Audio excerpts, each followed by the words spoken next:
छात्र आंदोलन की नई शुरुआत हो चुकी है। झारखंड में नए जंतर मंतर बन गया। महाराष्ट्र हो, चाहे राजस्थान हो, चाहे मध्य प्रदेश हो, दिल्ली हो, दिल्ली का जंतर मंतर हो, चाहे बाकी की जगह हो, इलाहाबाद हो, हर जगह छात्र अब सड़क पर है और छात्र मुखर होकर के सरकार के खिलाफ बोल रहे हैं। अब छात्रों की यह जो नई दूसरी आंदोलन की शुरुआत हो रही है, चंद दिनों में हो चुकी है, इससे जंतर मंतर के ऊपर पूरी तरह से सुरक्षा बढ़ा दी गई है। बहुत भारी मात्रा में सीआरपीएफ, पैरामिलिट्री फोर्स, पुलिस सब छावनी में तब्दील हो गया और जो बैरिकेटेड है वह बैरिकेड को पूरी तरह से फिक्स कर दिया गया, वेल्डिंग मार मार के कि हिल ना पाए। नहीं तो छात्र बैरिकेटिंग ही डुगड़ा के लेके भाग जाते हैं, तो सब फिक्स कर दिया गया। अब इन सब के बीच पीएमओ के अंदर फिर भी बेचैनी मच रही है और माहौल गर्म है, हड़कंप सी परिस्थिति है, डर है सरकार के अंदर। तो वह खुफिया रिपोर्ट से जो ब्यूरोक्रेसी एजेंसियों ने, जो इंटेलिजेंट ब्यूरो ने जो रिपोर्ट सौंपी है, उससे मोदी सरकार बड़ी संकट में है। अब पूरी तरह से मोदी सरकार को उखाड़ फेंकने का आंदोलन होने जा रहा है। और अगर मोदी सरकार को उखाड़ फेंकने का आंदोलन है, यानी कि पूरे सिस्टम करप्ट हो चला है, सिस्टम को ही बदलना है। तो सिस्टम को बदलना है अगर, तो फिर मोदी सरकार का जाना तय है। अब दूसरी सरकार बनेगी तभी होगा। और अब छात्रों ने यह ठान लिया है, क्योंकि उनकी अलग अलग डिमांड को यह पूरा नहीं कर पा रहे। इससे सरकार पूरी तरह से कंट्रोल के बाहर हो गई है मोदी से। भारतीय जनता पार्टी उनके कंट्रोल से बाहर हो गई है। ना मोदी ना शाह, किसी का डर नहीं, खौफ नहीं, कोई बेखौफ होकर के बोल रहे हैं लोग। एक बगावत हो रहा है पार्टी के अंदर और मोदी शाह चेहरा छुपा करके भाग रहे हैं।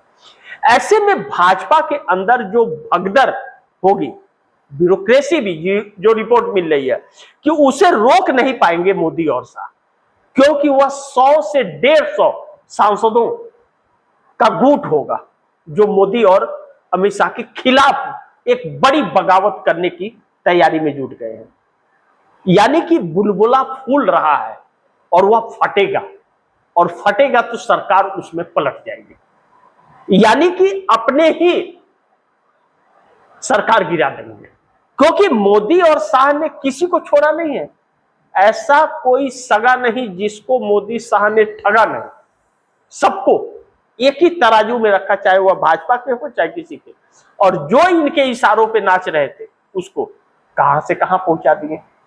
अब ऐसे में जब इतनी बड़ी भगदड़ मची तो लाजमी है कि सरकार बड़े संकट में है, बड़े संकट के दौर से गुजर रही है। फिर तो मोदी और शाह के लिए दिन में तारे नजर आ रहे हैं इनको फिर तो, कि भाई अब सरकार जब नहीं बचेगी तो क्या होगा, तब तो जेल के सलाखों के पीछे होंगे, क्योंकि इनकी करतूतें तो अजीबोगरीब रही है। तो ऐसे में आरएसएस भी अब फेल हो रहा है। सिर्फ मोदी और शाह के हाथ से कंट्रोल बाहर नहीं निकल रहा है, वह तो निकल ही रहा है। उनके हाथ में न पार्टी रही न सरकार रहा, सब कुछ अनकंट्रोल हो गया है।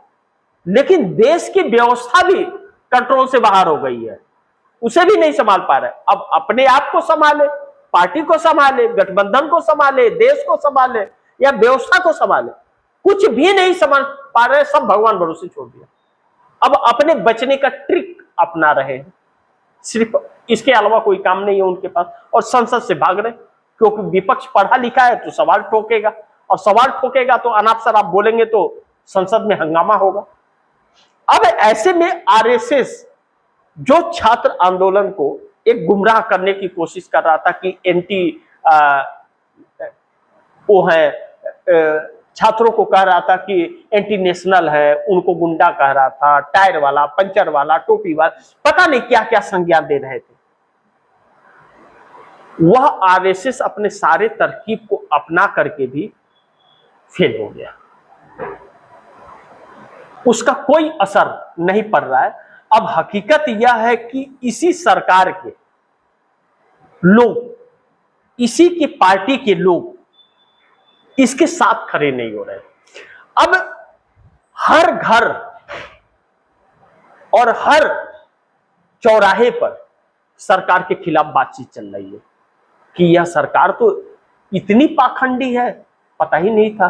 कितनी अच्छी अच्छी बातें करता था मोदी, 2 करोड़ लोगों को रोजगार देंगे, काला धन ला करके 15 लाख देंगे, बेटियां पढ़ेंगी तभी तो आगे बढ़ेंगी, बेटी पढ़ाओ आगे बढ़ाओ, और बेटियों की इज्जत लूटते हैं यही लोग। यह सारी तस्वीरें लोगों के सामने आ रही है। कोई ऐसा वर्ग, मजदूर हो, किसान हो, युवा हो, किसी को भी इन लोगों ने छोड़ा नहीं, हर किसी को ठगा।